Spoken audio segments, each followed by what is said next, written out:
पुढचा प्रश्न बघूया आपण. Two rectangular grounds have equal breadth. Their areas are 1541 metre square and 759 metre square.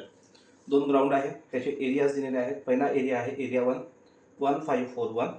याच्यामध्ये बी कॉमन आहे म्हणजे ब्रेथ कॉमन आहे आणि एरिया 2 दिलेला आहे आपल्याकडे 759. आता हा प्रश्न सोडवताना आपल्याला सर्वात जास्त गरज पडेल ऑप्शन्सची. तर आपण ऑप्शन्स लिहून देऊ. 33, 69, 23, 67. ठीक आहे.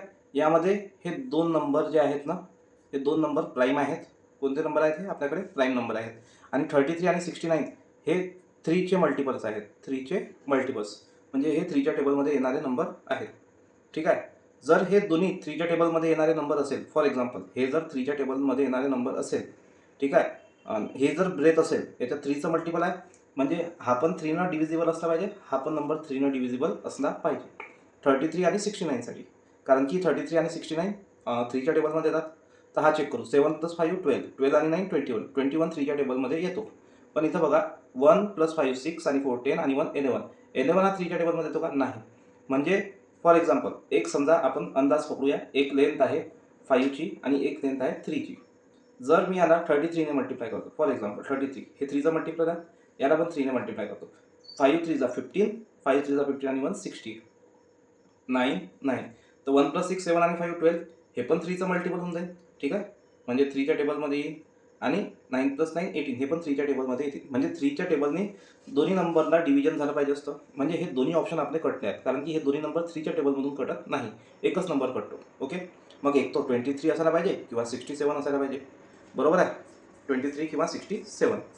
आता बघा आपण या नंबरला 23नं डिवाईड करून बघूया. ठीक आहे. तर पहिले आपण या नंबरला 23नं डिवाईड करूया. 23 3 जा 69, 69. ओके. तर 69 म्हणजे 6 परत 6 होते म्हणजे 23 3 जा 69 म्हणजे इथं 33 आला.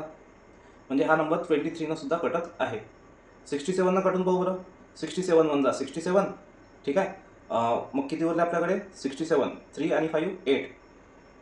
तर 89, 89च्या टेबलमधून हा नंबर येत आहे का? नाही. तर 89 67च्या टेबलमध्ये येतो का? नाही. म्हणून 67 पण ऑप्शन आपला कट झाला. म्हणजे आपल्याकडे फक्त एकच ऑप्शन शिल्लक राहणार म्हणजे 23. हा प्रश्न नाही का तुम्हाला मार्क्स मिळवून देईल. बिकॉज हे जे मार्क्स 2 तुमच्या कामाचे असेल. कारण की हा जो प्रश्न आहे हा विदाऊट ऑप्शन आणि विदाऊट लॉजिक सॉल्व्ह होणार नाही.